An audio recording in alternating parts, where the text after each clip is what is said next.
If you would grab a Bible and turn with me to the book of Jude. Book of Jude is where we'll begin.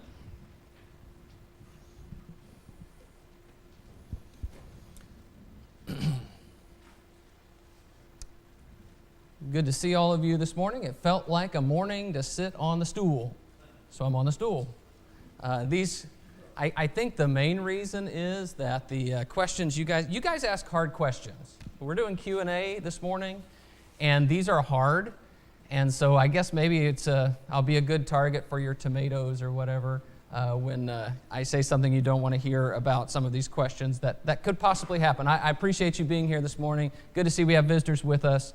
I want you to know what we're doing in this hour is I'm answering questions that have been submitted to me in writing or an email in some other way, and I've had some time to prepare my response, and so these are some of those questions. So it's not a dialogue where we're going to go back and forth and that kind of thing, but it's instead a time where we're going to study through some basic principles. Most of the things that happen when we have question and answer sessions are extensions of some teaching in the Bible. So it's always good to go back and review some things that help us answer questions that you guys are asking. So that's the basic thrust of what we're doing. I do want to encourage you to ask more questions. It's been a little while since I've gotten some, so I'm not quite running out. I think we've probably got enough for 4 or 5 months still, but I don't want the well to run dry, and then all of us have to try to make up questions or something like that, because that probably wouldn't go too well. So, all right, so the first question comes from Jude verse 6. In Jude verse 6, the text says, "And the angels who did not stay within their position of authority, but left their proper dwelling, he has kept in eternal chains under gloomy darkness until the judgment of the great day." So I just wanted to read that verse in introduction to answering this question. Oh, that's the end of the slideshow. That's not good. Okay. All right. Well, then I'll just tell you the question. The question is, where did Satan come from? Okay, the origin of Satan. That's what we're going to be talking about for this first part. Now, just to say it plainly, we're not specifically told the origin of Satan. So the way I'm going to go through this is I'm going to go through some of the passages that hint at that, and then I'm going to tell you what I think at the end. So you have Satan from the very beginning. When you're in the garden, Genesis chapter 3, he's there in the form of the serpent. He is also present when the sons of God come to present themselves before God in the book of Job. So if I had the PowerPoint, I would click over, and it would be Job chapter 1 and verse 6. Job 1 and verse 6 says, "There was a day when the sons of God came to present themselves before the Lord, and Satan also came among them." So the sons of God is probably a reference to angels, and I don't believe that Satan snuck in among the angels. I think this has something to do with he was there as a son of God, as an angel, but an angel who has turned in the wrong direction. And so you see, look at Jude 6 that we just read. In Jude 6 it says, "The angels who did not stay within their own position of authority, but left their proper dwelling, he is kept in eternal chains under gloomy darkness until the judgment of the great day." So there are some angels who, for whatever reason, did not stay in the position they were given, but instead they sinned, they left their proper dwelling, and now they're going to be judged. Turn the page back a couple pages to 2 Peter chapter 2. 2 Peter 2, which is a very similar statement to what we just read in Jude. 2 Peter 2. And verse 4, 2 Peter 2:4, "For if God did not spare angels when they sinned, but cast them into hell and committed them to chains of gloomy darkness to be kept until the judgment." Okay, so that's a statement that says angels have sinned, they are cast into hell, or that word hell is Tartarus, a waiting place for judgment. They are committed to judgment. But you have something going on here, right, with angels who should be acting in a certain way, but instead they choose to do something different. Now, that has some questions for me. I have questions about how do angels sin and what does that look like? Does someone tempt them to sin? How did that all work? We just don't have any information about that. But we do have the idea that angels sinned. So turn the page to Revelation chapter 12. In Revelation 12, so because of those things, it seems to me that very often Satan is tied to the idea of a descent or being thrown down, a fall. And so you see this in Revelation 12 and verse 7. Revelation 12 and verse 7, "Now war arose in heaven, Michael and his angels fighting against the dragon. And the dragon and his angels fought back, but he was defeated, and there was no longer any place for them in heaven. And the great dragon was thrown down, that ancient serpent who is called the devil and Satan, the deceiver of the whole world. He was thrown down to the earth, and his angels were thrown down with him. So the idea of Satan being thrown down from heaven, and you start putting all of these passages together, and you begin to get kind of a general picture of what must have happened. Satan, initially one of the sons of God, then somehow rebelled or sinned, and now he's thrown down.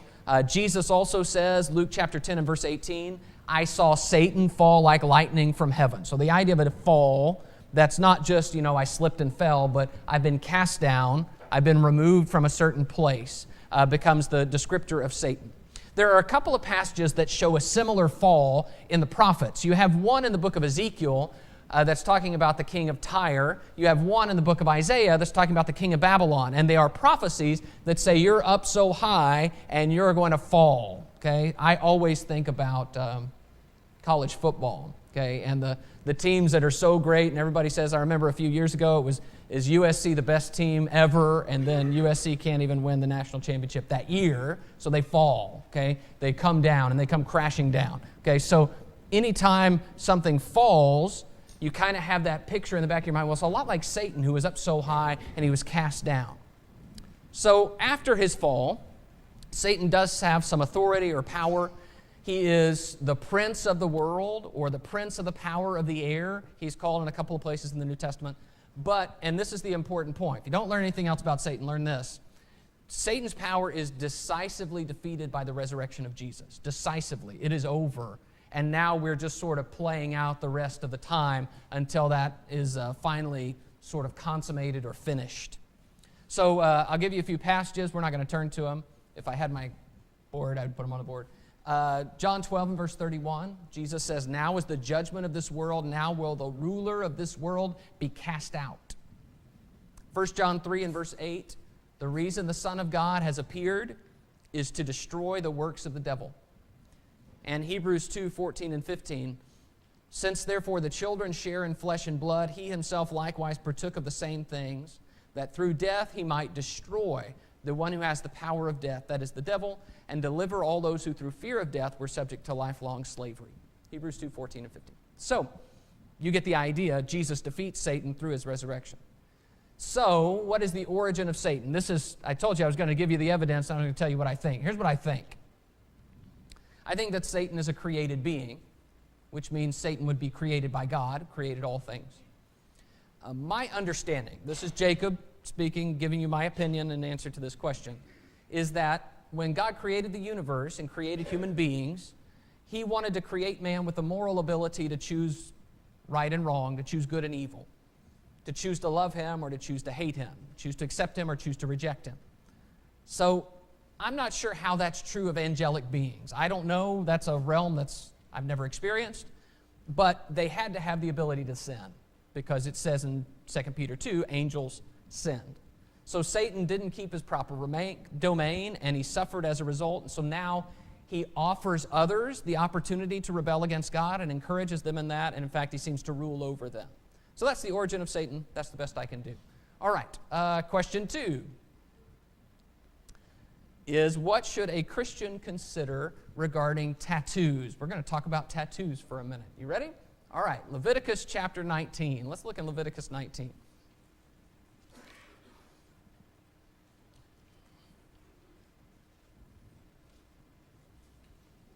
Is it wrong to tattoo ourselves? There is a prohibition in the Bible against tattoos. It's here in Leviticus 19. That's not what I'm looking for either. All right, Leviticus 19 and verse 26. Leviticus 19 and verse 26.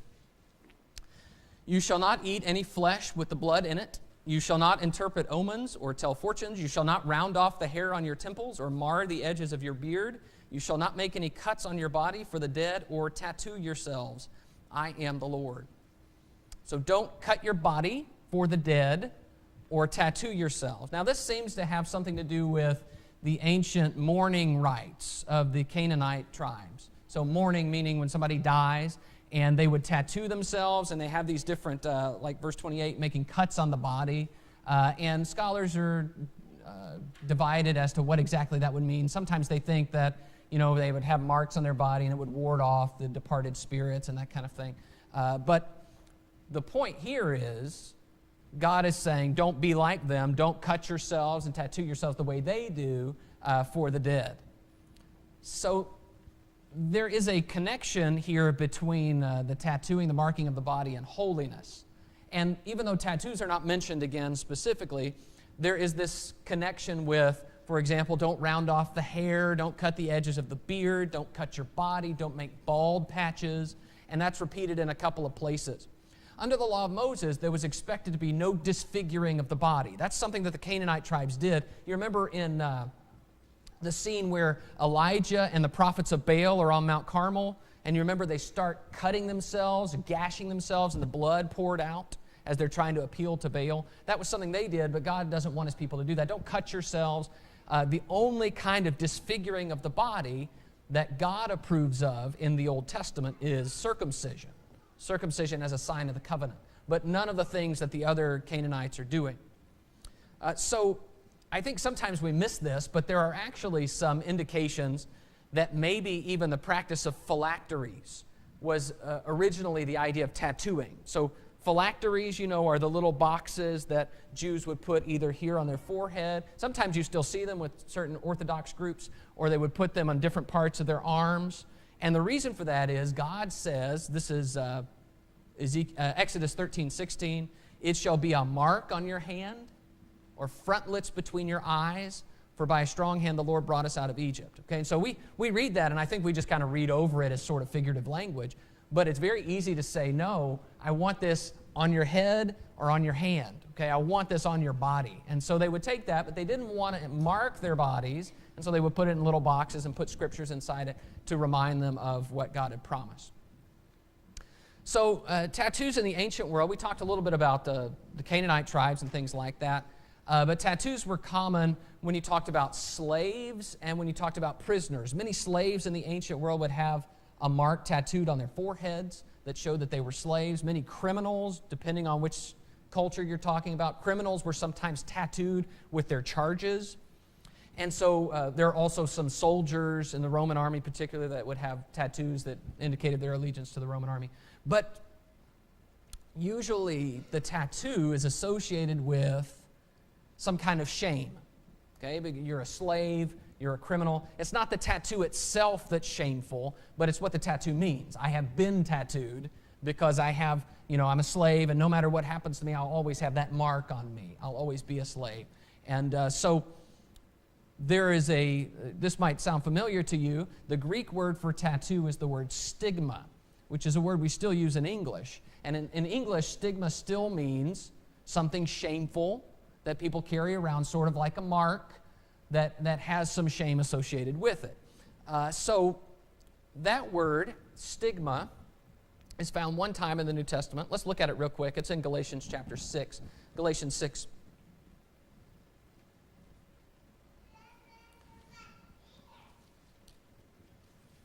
I'm going to try not to go on and on about this because I found a lot of information that was really interesting to me about tattoos, but it's not really helping answer the question except to give you some background. Galatians 6 and verse 17, Paul writes, Galatians 6:17, from now on let no one cause me trouble, for I bear on my body the marks of Jesus. And that word marks is the word tattoos or brands, the stigmata of Jesus. I wear his tattoo. Now he's contrasting that in the context to people who are boasting in their circumcision, which was a way of changing the body, marking the body, and he says, my marks are Jesus' marks. Now, I do think, for one, Paul is saying, I've been wounded the way Jesus was wounded. Maybe not in the same places, but he's saying, I've suffered like Jesus has suffered. But there is also that idea when you wear the stigma or the mark of someone else as a slave, you're their slave. They're your master. And I think that's why he says, let no one trouble me. Because if you mess with me, you got to mess with my master. Don't mess with me because I bear in my body the marks of Jesus. That's interesting. So, get to the end of all of that. What should Christians think of tattoos? I don't believe that Christians are bound to keep the Jewish law about tattoos. Several reasons for that. First of all, It's part of a law that we don't keep to be saved, the law of Moses. We are not Jews, and we serve God through Jesus and not through Moses. For two, it's a law that is intended to prohibit things that we don't really deal with. The idea of tattoos as some kind of protection against dead spirits, or some kind of adoption of practices that are idolatrous. But third, and this may be the most powerful one for me, I don't believe we keep that Leviticus 19 law because it also means that we cannot mar the edges of our beards or round off our hair or wear clothes with mixed fibers. Okay? These are things that are part of their culture that are obviously important to God and important to them, but I think we look at that and we would say, no, of course not. We're not going to have to worry. Let's go read Leviticus before we go to the barber, right? Make sure we get it all just right before you shave. Now read Leviticus again, okay? That's not the way that we're going to live. I have heard brethren, I've been present when brethren tried to justify condemning tattoos based on Leviticus 19. And I think that is extremely unwise. Frankly, I'll just be frank, I think that they're looking for a text to condemn something that they just don't like. So, some people, I have heard, argue that tattoos are wrong because in some way they're a marring of the body. And they would usually appeal to a text like the body is the temple of the Holy Spirit in 1 Corinthians 6. But that seems really odd to me because tattooing is not dangerous, at least in its modern form. Okay, so it's not as if we're putting our body in danger to get a tattoo. So that doesn't really seem to me to be an issue. It's a lot like saying, well, we shouldn't get a bad haircut because our body is the temple of the Holy Spirit. It's kind of like, really? Okay, I don't see how that goes with the other. That we shouldn't wear awkward-looking clothes. You know, if you wear awkward-looking clothes, well, your body's the temple of the Holy Spirit after all. Well, I'm not sure what the two have to do with each other. I think we have to admit there's some subjectivity here, that some people are not going to like tattoos. You might think that tattoos are ugly or disfiguring, and that's certainly fair, but you might think the same thing about, well, he's really muscled up and I don't like the way that looks, or he had plastic surgery on some part of his face, I don't like the way that looks, oh, I don't like his hair like that. The fact that I don't like something or I think it's ugly doesn't mean it's a sin. Those are two different things. Some people think tattoos are wrong because of a connection to a culture, that what the tattoo means is more important than the tattoo itself. And again, I have to say that's subjective, very subjective. And it is more than a little surface judgmental, judging people to be associated with a certain thing by literally their skin. I know that other people may assume certain things about me, but that's awfully hard to anticipate, and it certainly doesn't make that wrong. So I want to just be real plain at this point. I don't believe that the Bible says anything about Christians not having tattoos, and I believe that very often efforts to condemn them are really just about enforcing my thoughts about what's appropriate on other people, and that's just not a good basis for anything. I don't get to decide what you do. Now, having said that, before you go off and get 1,000,000 tattoos and say Jacob said it was okay, let me give you some cautions about this. First of all, what is the tattoo? What are you getting put on your body? It is one thing to have something graphic and profane on your body. It is another thing to have something maybe that reflects your faith or something positive. And I think that needs to be a part of that discussion. How are people going to view this? So what happens often when you talk about tattoos is that tattoos are very often the product of a kind of short-lived rebellious phase that people go through. And while there may not be anything wrong with having tattoos all over, it might be that some people don't say that. Like maybe the person interviewing you for a job might disagree, that they don't like that look. I know that we can't let other people dictate what we do and all that. I get all of that. I'm just saying Christians should be known for being people of foresight and wisdom. And it might be good to think about, well, what is this going to mean for other people's responses to me in the future? I would also say, kids, listen to your parents. Listen to your parents. Christians obey their parents, and if they tell you it's a bad idea and they don't want you to do it, listen. And the last thing is, remember that it's permanent. it may seem really cool now, and it might not seem so cool in 40 years? Or what about if that girl that you're just so crazy about, you want to get her name tattooed on your arm, what about when you break up? Okay, how are you going to explain that to your wife someday, that she gets to see that name? You get what I'm saying? There are some things about this that cause a little bit of pause to me. All right, so that's all I've got to say about tattoos. Put your tomatoes down. All right. Do I really have 8 minutes? Okay.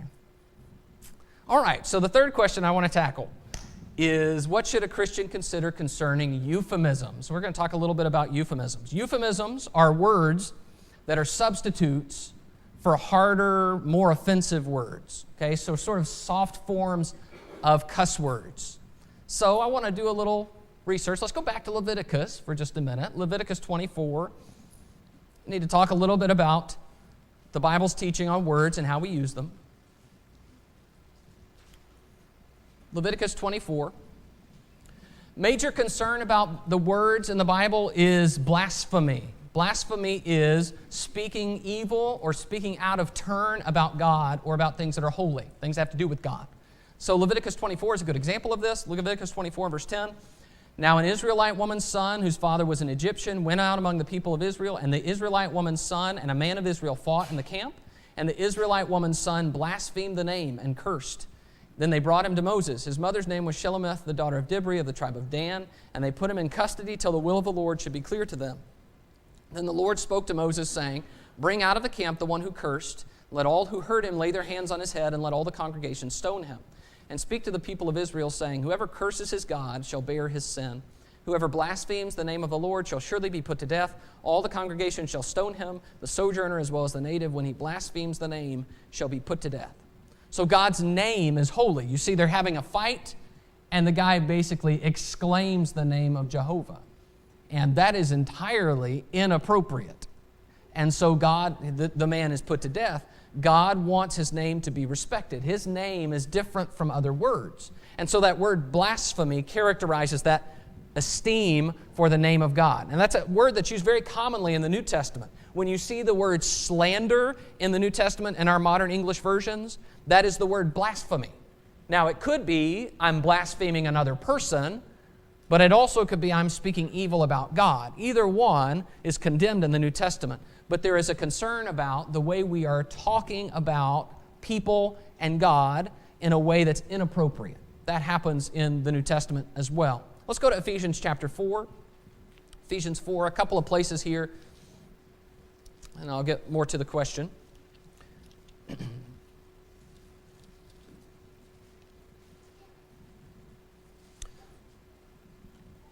Ephesians 4 and verse 29. Ephesians 4 and verse 29, Let no corrupting talk come out of your mouths, but only such as is good for building up, as fits the occasion, that it may give grace to those who hear. So let no corrupting talk come out of your mouth. That would be speech that causes others to be worse or corrupt them. Well, we got a lot going on that screen, don't we? All right, so look at me. So the idea of corrupt communication makes others worse. It is rotten communication. We might say profane. Don't let anything come out of your mouth that is improper, offensive, that's going to hurt others. Look in chapter 5 of Ephesians in verse 3. Sexual immorality and all impurity or covetousness must not even be named among you, as is proper among saints. Let there be no filthiness, nor foolish talk, nor crude joking, which are out of place, but instead let there be thanksgiving. Then verse 12, it is shameful even to speak of the things they do in secret. Okay, so you get the idea there are some things that don't need to be talked about. So it seems to me, as I thought about this, it seems to me that in English, there are really 3 areas of offensive words. Some are about things that are holy and deserve respect. So if you think about what are considered cuss words in English, a lot of them have to do with things that are fine in themselves or just taken out of context. I'm talking about the name of God or Jesus, talking about the word hell or the word damn, that are perfectly good religious words that express religious concepts. But when you take them out of those contexts and use them in an inappropriate way, it's offensive. And we find that offensive, and it's become a cuss word in our culture. So some things are holy and deserve respect. Some things are improper in certain ways and certain times to discuss. So I'm thinking here about bathroom things. I'm thinking here about sexual things. Okay? Those are things that are just inappropriate in certain ways. But euphemisms actually can help us in that. Because sometimes we need to refer to those things, and not in a graphic or offensive way, but we can say it in a euphemistic way. In other words, we can use a word that's a little bit tamer to discuss something if it's necessary. A euphemism, an example would be something like saying the word pass away instead of died. Okay? Pass away is an easier way, and we don't have to feel as harsh or as strong as the actual word. So there are some things that are holy and deserve respect. There are some things that are inappropriate, depending on the way you talk about it and when you talk about it.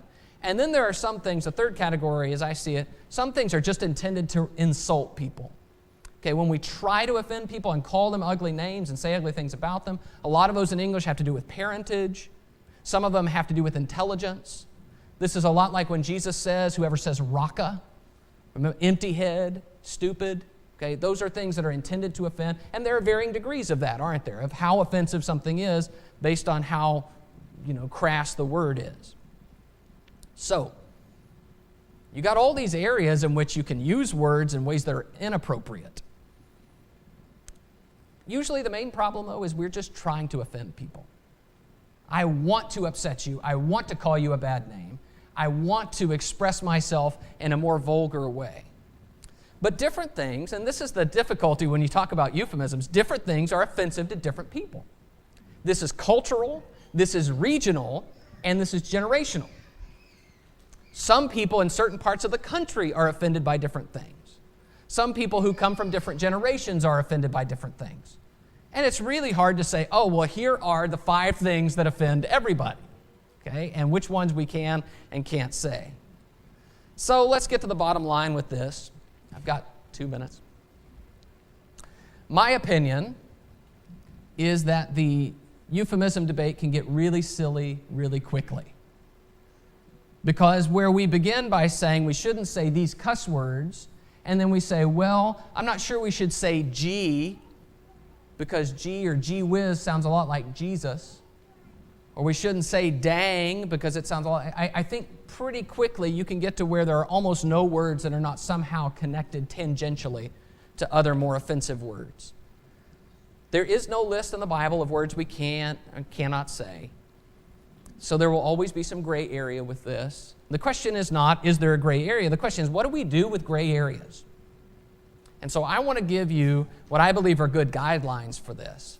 First is just don't be offensive. That's Ephesians 4:29. Let no corrupt word proceed out of your mouth, but let it give grace to those who hear you. I don't want people to leave a conversation with me saying, man, I cannot believe he said that.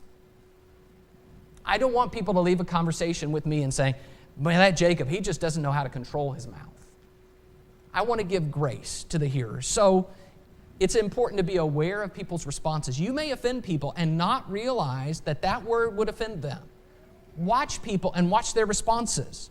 And if they do this, then you know you've hit the mark. You've offended them, okay?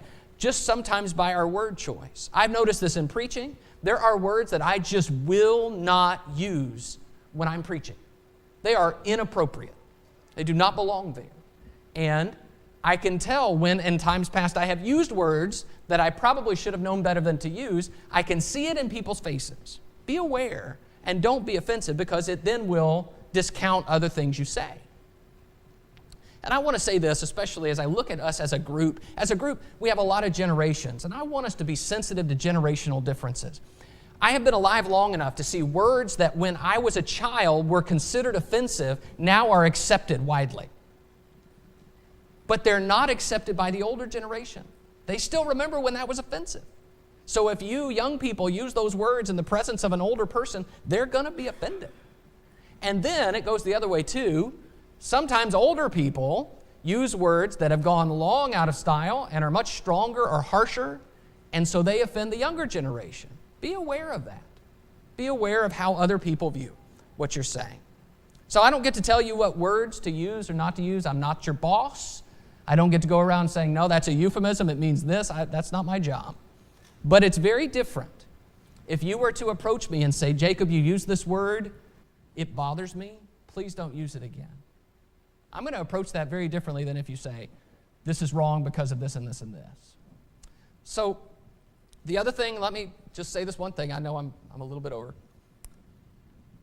I also want to say that the use of God's name matters. God's name. Not only is that a biblical priority, like we've read, be careful how you talk about God, but it is a cultural issue, considering the number of cuss words and exclamations we have that have God's name in them. I want to say that is offensive to almost all Christians. And I cannot be certain about this, but I suspect it's very concerning to God. Respect for God's name matters. And we need to be a people that have respect for those things. All right, thank you so much for your attention. We'll be dismissed for our